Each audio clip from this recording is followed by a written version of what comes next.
네, 안녕하십니까. 김광수 소장입니다. 9월 동영상 네 번째, 횟수로는 48회 동영상 촬영을 시작하겠습니다. 주제는 세계 주가 동반급락과 원인입니다. 아마 이 동영상을 보실 때쯤이면은 또 상황이 많이 변해 있을지 모르겠습니다만, 지금은 지금 주가 급락으로 좀 약간 시끄럽죠. 이미 이제 이 주제는 경제 시평에서 굉장히 상세하게 설명을 했습니다. 그래서 관심 있으신 분들은 경제 시평 내용을 참고해 보시면 도움이 되실 겁니다. 다들 아시는 것처럼 이제 이미 세계 주가 급락은 발단은 이제 어디서부터 시작됐습니까? 중국이죠. 중국이죠.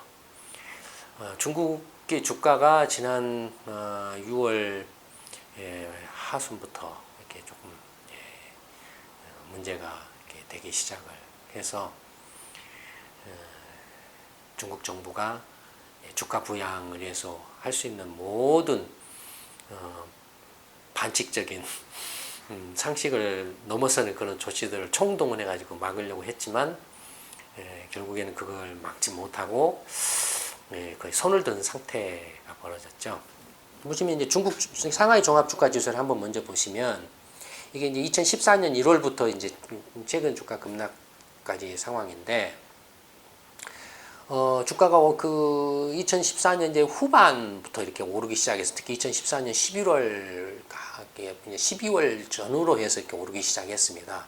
왜 이때부터 올랐느냐 하면은 다들 아시는 것처럼 후광통을 이렇게 시행을 하기 시작했죠. 11월부터 상하이하고 선전거래소하고 중국 홍콩거래소 간에 서로 교차 매매를 하고 사고 팔 수 있도록 허용한 거죠. 그러니까 중국 투자자들은 상하이나 선전거래소를 통해서 홍콩에 상장되어 있는 주식을 살 수 있고, 반대로 홍콩 증시에서 이렇게 외국 투자자들은 홍콩 증시를 통해서 상하이나 선전거래소 상장되어 있는 주식을 이렇게 사고 팔 수 있도록 허용한 게 후광통이죠. 그래서 그 후광통 시행을 계기로 해서 이제 그 주가가 버벅 뛰었다. 또 하나는 이때 주가가 버벅 뛴 그 배경 중에 하나는 이 2012년, 특히 2013년, 14년 들어오면서 중국의 부동산 시장의 거품이 이제 꺼지네 만에 막 시끄러워졌다 이거예요. 그래서 이제 부동산 시장으로 이렇게 쏠려 몰려 이렇게 발을 담거나 이렇게 쏠려 몰려가 있던 돈들이 부동산 시장에서 빠져나와서 새로운 투자처를 찾으려고 했겠죠. 그러던 차에 이제 이런 후광통 시행이 되면서 그런 돈들이 이쪽으로 많이 몰려왔겠죠. 그런 면도 있습니다. 그 다음에 당연히 이제 후광통으로 이렇게 외국 투자자들이 중국 주식을 훨씬 더 이제 예전에 비해서 쉽게 살 수 있게 됐기 때문에 당연히 또 이제 외국인 투자자들이 홍콩 증시로 들어와서 중국 주식을 막 살려고 막 난리 법석을 쳤겠죠. 한국도 어땠습니까?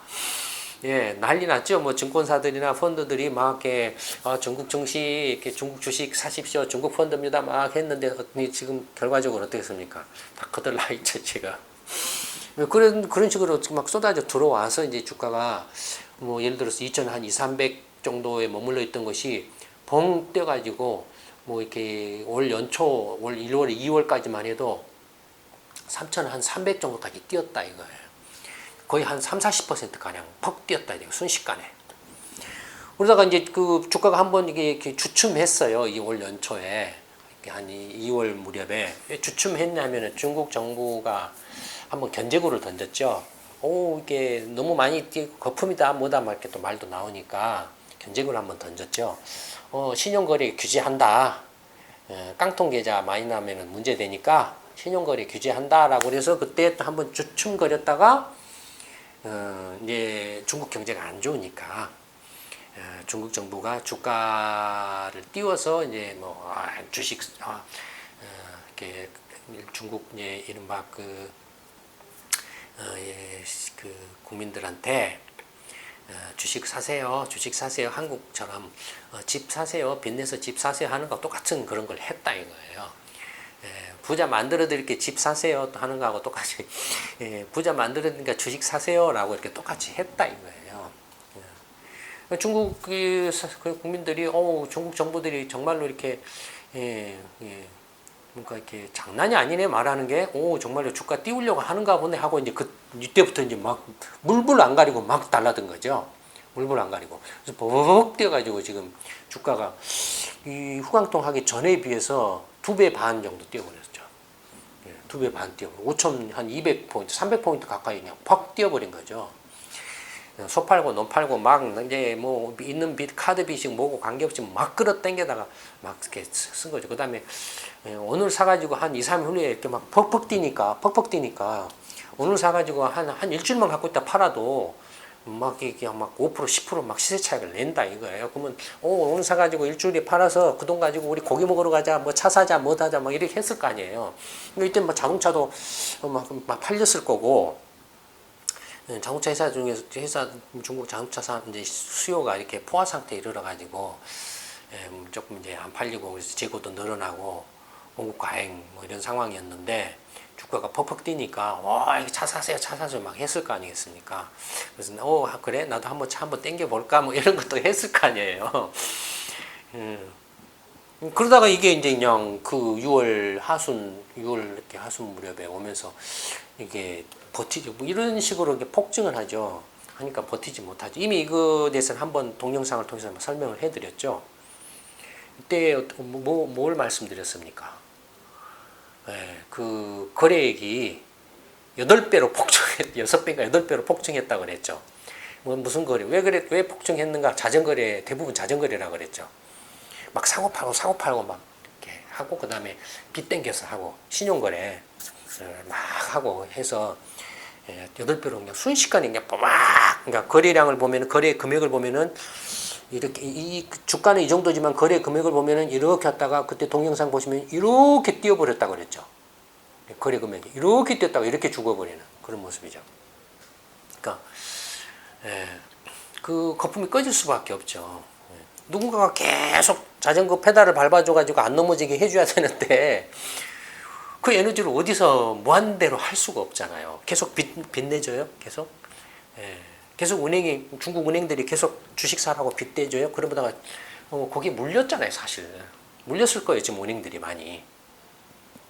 그게 지금 이야기가 안 돼서 그렇지 물려 있을 거예요. 그러니까 은행이 그러면 거덜나 버리죠. 주가 폭락해 버리면 이렇게 폭락해 버리면 은행도 같이 넘어져 버리죠. 돈 빌려줬는데 주식 사라고 주식이 종이 조각이 돼 버리면 또 어떻게 그 회수를 할 겁니까? 못 하죠. 은행이 거덜나 버리죠. 그러니까 그런 상황이 지금 벌어진 거예요, 사실.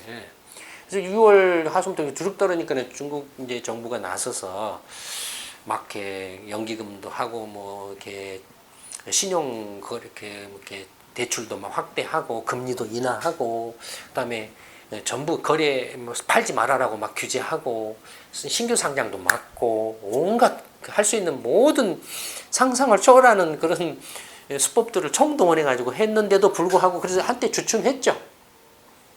3천 한 그 300포인트까지 쭉 떨어졌다가 한때 주춤하면서 4,000포인트까지 다시 반등을 살짝 했었죠.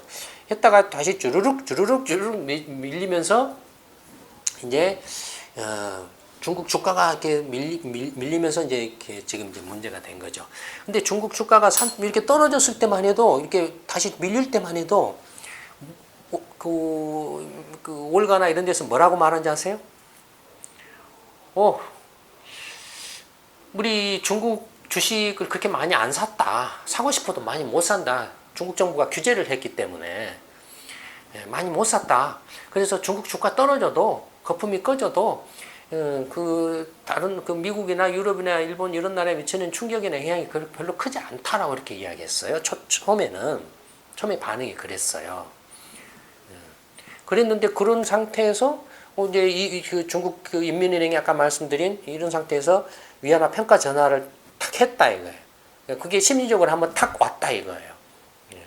왔지만 그래도 평가 절하 그 자체가 그 폭이 크지 않았을 뿐만 아니라 이게 평가 절하해가지고 다시 이렇게 반응이 없었어요. 그냥 뭐 이렇게 말로만 이렇게 했지 중국 경제가 이제 그 안 좋은가 보다. 이제 이런 생각이 좀 들기 시작한 거죠. 중국 경제가 좀 안 좋은가 보다. 안 좋은가 보다. 뭐 이런 생각이 들기 시작했다가, 갑자기 이제 그 눈치를 보기 시작한 것 같아요. 제가 볼 때. 미국이나 일본이나 유럽이나 뭐 다른 나라들이 설쳐서서 이렇게 눈치를 보면서, 야, 중국이 정말로 좀 안 좋으면 이게 문제인데 하면서 먼저 슬쩍 빠지려고 한 것 같아요. 그러니까 서로 이제 그것이 눈치 보다가 이렇게 눈치 작전으로 보다가 한꺼번에 몰린 거예요, 지금. 서로 먼저 빠지려고 한꺼번에 이렇게 서로 먼저 빠지려고 손을 썼는데 그게 딱 겹쳐버린 거예요. 겹쳐버리면서 같이 그냥 우장창창하고 빠진 거. 그런 모습 같아요. 그러니까 중국 경제가 안 좋네 하면서 이제 막 이렇게 눈치 보면서 먼저 빠지려고 하다가.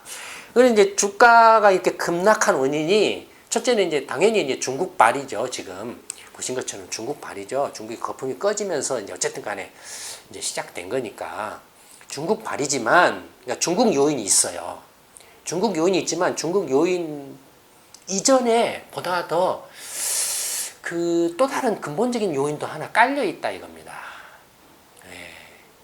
근본적인 요인이 하나 깔려 있다 이겁니다. 그게 뭐냐? 먼저 이제 중국 요인으로는 말씀드렸던 것처럼 중국 주가 거품 붕괴가 이제 있었고, 그 다음에 그걸 계기로 해서 중국 경제가 안 좋은 거 아니야? 저거 뭐 2분기에 7% 성장했다고 하는데 실제 저거 거짓말 아니야? 뭐 이런 거 있잖아요. 그리고 여러 가지 또 각종 경제 지표들이 나온 게 굉장히 안 좋게 나오니까 상당히 그 중국 경제 안 좋네 하는 이제 불안 심리가 막 이제 증폭된 거죠. 주가가 이렇게 막 거품이 꺼진 데다가 평가절하도 뻥 이렇게 이제 평가절하도 팍 갑자기 그냥 기습적으로 하고 하니까 좀 뭔가 불안 심리가 커진 거죠.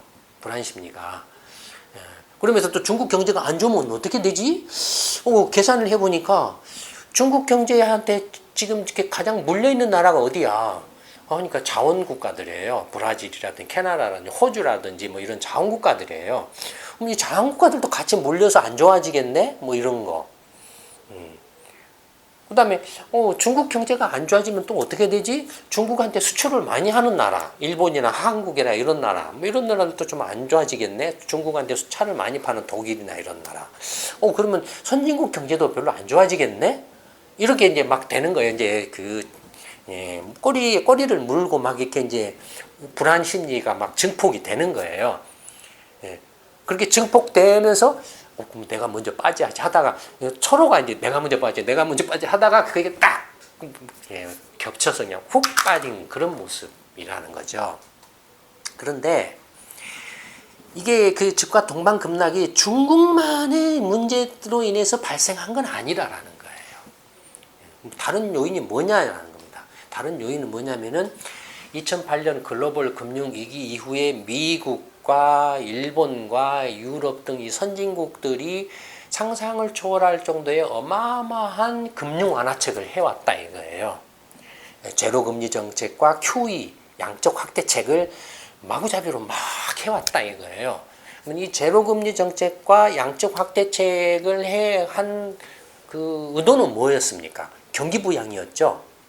경기 부양이었지만 그러나 그 의도는 그거였지만 실제는 어땠습니까? 경기 부양 효과는 별로 없었다라고 여러 차례 말씀드렸죠. 경제전망 세미나나 투자 강의나 이런 데서 경기 부양 효과는 거의 없었고 그 대표적인 예가 뭐 일본이나 유럽을 보면 알 수 있잖아요. 미국도 뭐 양적 확대책, QE 정책을 해서 지금 미국 경제가 좋아졌다라고 하는데 만약에 그런 양적 확대책으로 경제가 좋아졌다라고 하면 왜 미국만 좋아졌냐 이거예요. 일본도 좋아져야 되고 유럽도 좋아져야 되죠. 이미. 그렇지 않잖아요. 그러면 미국의 그 경제가 회복된 것도 경기가 좋아진 것도 나아진 것도 개선된 것은 FRB의 제로금리나 양적 확대책 때문에 좋아졌다라고 말하기 힘들다라는 거죠. 근데 어쨌든 간에 그런 양적 확대책을 어마어마하게 해오다 보니까 이것이 실제로는 그 시장에서 일으킨 부작용이 있었다 이거예요. 그 부작용이, 대표적인 부작용이 뭐냐면은 부동산은 이제 거품이 꺼져 버렸으니까 이제 안 물리고, 더 이상 안 물리고, 부작용이 뭐냐면은 뭐겠습니까? 주가가 뜬 거예요. 채권 가격 뜨고, 그 다음에 뭐 이제 뭐 신흥 경제국으로 이렇게 돈이 빠져나가서 뭐 이렇게 뭐 헤지펀드 내면서 환투기 하고 뭐 하고 뭐 이렇게 한 거 그런 거죠. 그런 부작용이 생겨난 거죠.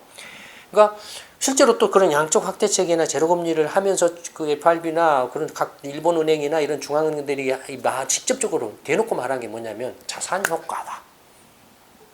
이런 금융 완화책을 하는 목적은 자산 효과를 얻기 위해서다. 자산 효과라는 뭐냐? 웰스 이펙트. 이건 뭐냐 하면은 양적 확대책을 하고 제로금리를 계속 해가지고 하면은 주가가 올라간다 이거예요. 그럼 투자자들이 주식을 산다 이거죠. 가게들이 주식을 사면 주가가 올라가잖아요. 주가가 그러면 내가 부자가 됐다. 주식 가격 올라가니까 부자가 됐다. 부자가 되면은 내가 차도 사고 여행도 가고 물건도 사고 뭐 고기도 사 먹고 뭐 한다 이거예요. 놀러도 가고. 그래서 소비가 살아난다 이거예요. 이게 자산 효과라는 거예요. 그러니까 양적 확대책이나 제로금리 정책의 목적은 주가하고 채권 가격하고 이렇게 모든 자산 가격을 띄우는 것이 목적이다. 물론 목적 수단이라는 거죠. 궁극적인 목적은 소비를 그를 통해서 소비를 이렇게 활성화시킨다라는 거죠. 그러나 실제로 소비는 활성화됐냐 이거예요. 생각만큼 그렇게 소비는 활성화 안 됐죠. 양적 확대책이나 제로금리를 한 것에 비하면 벌써 7, 8년에 걸쳐서 이렇게 장기간에 걸쳐서 10년 가까이 이렇게 해오고 있는데도 아직 금융위기 전 수준 실제 그 체감 경기는 수준을 못 넘고 있다 이거예요. 그러니까 그런 상태인데 그러니까 주가만 벙벙벙벙 떴다 이거예요. 주가만 너무 주가가 뜨다 보니까 그러니까 예를 들어서 이제 그런 지금 이제 그 주가가 이렇게 많이 이렇게 엄청나게 이렇게 그 자산 효과를 해서 이렇게 뛰어왔는데 그 부담이 지금 너무 커져 버렸다라는 겁니다. 지금 이제 어떤 부담입니까? 주가를 띄우고 채권 가격 띄고 막 하니까 그 거품이 낄 거 아닙니까? 당연히 거품이 끼겠죠. 그 거품 부담이 커져 버렸다라는 거예요. 그러니까 이미 그 작년 이제 그 2013년에 QE 출구 전략 권인기 전 의장이 출구 전략 거론했을 때도 주가가 한번 붕 빠져 떨어졌죠. 급락했죠. 채권 가격도 막 급락하 버렸죠.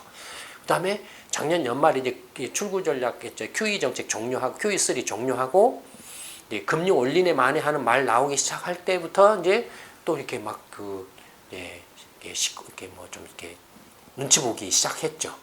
그러니까 이미 미국이나 유럽이나 일본에서는 미국 FRB가 QE3를 종료하고 금리를 올린다라고 말을 하기 시작한 순간부터 이제 거품이 꺼지네 많이 하는 이야기들이 벌써 그때부터 나오기 시작했다. 작년 후반부터 뭐 보빗도 그런 말했고 칼 아이칸도 그런 말을 했고 뭐 빌 그루스도 그런 말했고 하여튼 뭐 슐레징건가 뭔가 이런 사람도 말을 했고 하여튼 내노라 하는 그런 글로벌 그 투자 전문가들이 다 거품 경고를 하고 심지어는 FRB의 앨런 의장도 지난 5월 달에 주가 거품이 있다. 채권은 더 있다. 이런 말도 했잖아요. 그러니까 이미 거품을 굉장히 강하게 의식을 해오고 있었다라는 거예요. 그래서 이미 이제 거품 조정이 일어난다 계속 그런 상황이에요. 그 전까지만 해도 그냥 막 눈 감고 사자 막 이렇게 계속 그래서 금리 올리지 마라 뭐 이런 이렇게 경기 안 좋다라고 막 이런 소리를 해왔잖아요. 그러면서 주가는 계속 올랐잖아요. 경기가 안 좋으면은 FRB가 또 양적 확대책을 연장하고 확대한다 그래서 주가가 오르고 경기가 좋으면은 좋다라고 해서 또 오르고 뭐 이렇게 해왔잖아요. 지난 6년 동안은 그렇게 해왔다 이거예요. 근데 S&P 500 지수 같으면은 2009년 기준으로 2010년 기준으로 해도 2010년 기준으로 5년 동안 계속 올랐다가 계속 주주주주주쭉 올랐다가 이때가 이제 금융 QE 정책을 계속 QE2 뭐 트위스트 오퍼레이션 뭐 그다음에 QE3 막 이렇게 계속 했잖아요.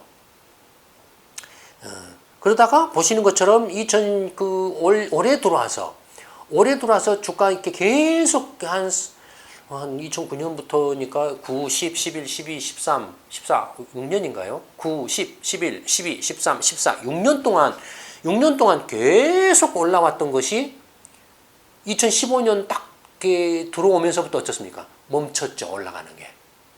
멈췄어요. 그러니까 금리 인상. 이제 야, 이 금리가 진짜로 금리를 올리면은 주가가 떨어질 건데 조정을 받을 건데 하락할 건데 하는 눈치 보기를 이미 작년 연말부터 시작을 한 거예요. 그러니까 뭔가 이제 핑계만 있으면 이제 주가가 떨어질 판이에요. 상황이 이미 그런 상황이었어요.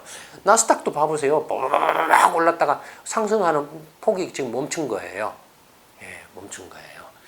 니케이 지수도 2012년 말에 그 아베노믹스 한 해 만에 하면서부터 주가가 막 8천에서 막 올라가지고 2만까지 막 치고 올라왔잖아요. 이렇게 또 2차 확대하면서 뭐 팍팍 쳤잖아요. 그러다가 올해 들어와서 이렇게 멈췄잖아요. 멈춘 이유는 뭐냐면은 일본 경제가 어땠습니까? 올 2분기에 마이너스였죠. 마이너스였죠. 그러니까 아베노믹스가 자초되네 만에 아베노믹스가 이게 효과가 없네. 그다음에 아베 정권이 좀 지지율이 푹 떨어져 버렸어요. 안보법 강제로 이렇게 억지로 밀어붙이기로 해가지고 일본 국민들한테 강력한 반발을 받아가지고 사가지고 그러면서 이제 이게 아베노믹스 또 이렇게 눈치 보니까 도저히 지금 이렇게 이미 아베노믹스는 2014년 말까지로 1차 이렇게 그 성과를 낸다. 일본 경제가 정상화된다라고 했는데 그게 도저히 안 된다 싶으니까 그걸 취소를 해버렸죠. 취소하고 작년에 그 총선을 해버렸죠. 선거를 해버렸죠. 그 취소하는 선거를 해버렸죠. 선거해가지고 그걸 2014년 말로 기한을 정해놨던 걸 2017년 3월까지로 늘려놔 버렸죠. 근데 지금 올해 들어와서 2017년 3월이면 그냥 남은 시간이 지금 이제 한 1년 6개월밖에 안 남았어요. 뭐 1년 이제 올해 다 갔으니까 한 1년 한 6개월밖에 안 남았어요.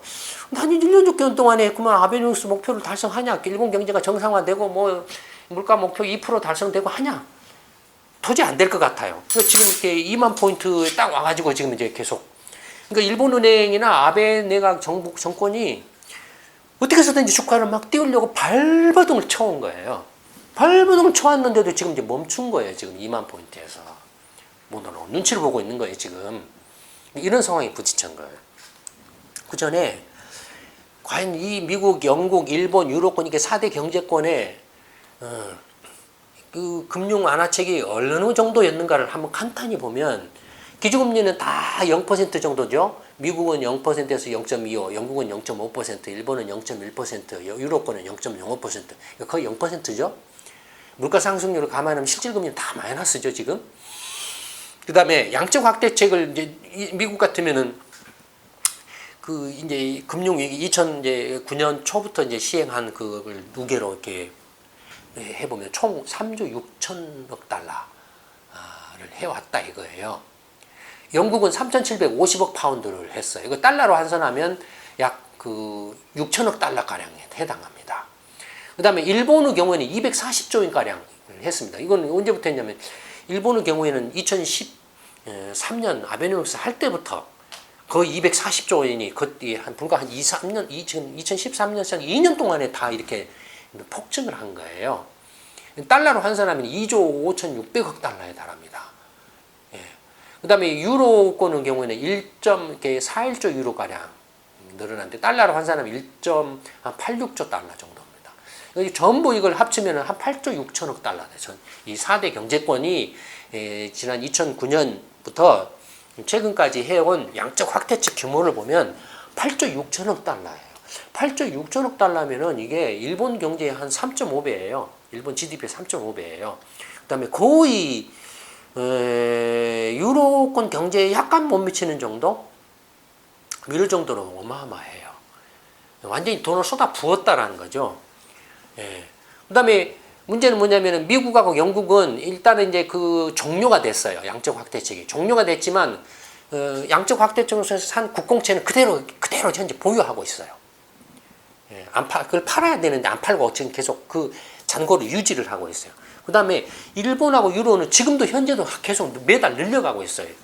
일본은 지금 1년에 80조씩 늘려간다. 80조씩 늘려가는 거니까 그러면은 11로 나누면은 한 7, 24, 한 6조 5천억 원 정도, 6조 5천억 원 정도를 매달 지금 국채나 공채나 주식을 사재기는 일본은행. 심지어 일본은행 주식까지도 사요. ETF를 사들이고 있어요. 그러니까 완전히 아베노믹스는 주가 띄우는 거에 지금 초점을 맞추고 있죠. 유로권 같은 경우도 전체 지금 현재 유럽 중앙은행이 내년 9월 달까지 매월 650억 유로씩 국공채를 사는 걸로 해서 현재도 지금 진행 중에 있습니다. 계속 늘어나가는 거예요. 이게 각 나라 경제권별로 어느 정도 되냐면 GDP 대비로 이렇게 환산을 해보면은 미국은 GDP 대비 23% 정도에 해당하는 양적 확대책을 했고, 영국도 23% 정도. 근데 일본은 50%입니다. 그러니까 압도적이에요. 일본 경제 규모에 비해서 일본은행이 막 쏟아부은 양적 확대 규모가 어마어마합니다, 지금. 일본 경제가 절대 정상적인 상태가 아니에요, 지금. 그러니까 이 정도로 쏟아부었다라는 것은 뭘 말합니까? 상대적으로 일본의 거품이 일본 은행이 막 결사적으로 주가 띄우기를 이렇게 발버둥 치고 있는데 그 주가 거품이 가장 심각할 거라는 것을 시사를 하고 있기도 하죠. 그렇죠. 유럽권의 GDP 대비 14, 5% 정도입니다. 이 4대 경제권을 평균해 보면은 24%에 해당합니다. 예. 그러니까 어마어마하게 지금 돈을 쏟아부. 지금 거품이 물론 미국이나 뭐 유럽이나 한국, 미국이나 유럽이나 이런 나라들의 주가 거품이 상당한 건 사실이에요. 상당한 사실인데, 그러나 미국은 그래도 어쨌든 간에 경제가 좀 회복세를 계속 유지를 해왔어요.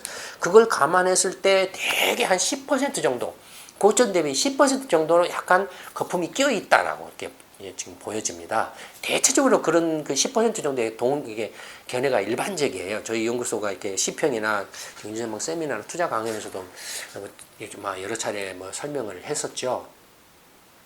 반면에 일본의 경우에는, 일본 니케이 지수나 일본 주가의 경우에는 거품 정도가 한 25% 정도 끼어 있지 않나 이렇게 추정이 됩니다. 그러니까 만약에 거품이 꺼지면은 일본의 주가가 상대적으로 더 훨씬 더 많이 꺼져요. 그러니까 이번에 그 중국발 주가 거품 붕괴로 동반급락했을 때 가장 급등을 많이 하고 가장 민감하게 반응한 데가 일본 증시입니다. 일본 주가입니다. 일본 주가가 아주 그냥 막 롤러코스터를 탔어요. 하루에 막 1000% 급락했다가, 오전에 1000포인트 급락했다가 600포인트 올랐다가 다시 막 500포인트 떨어지고 막 이런 상황을 보였어요.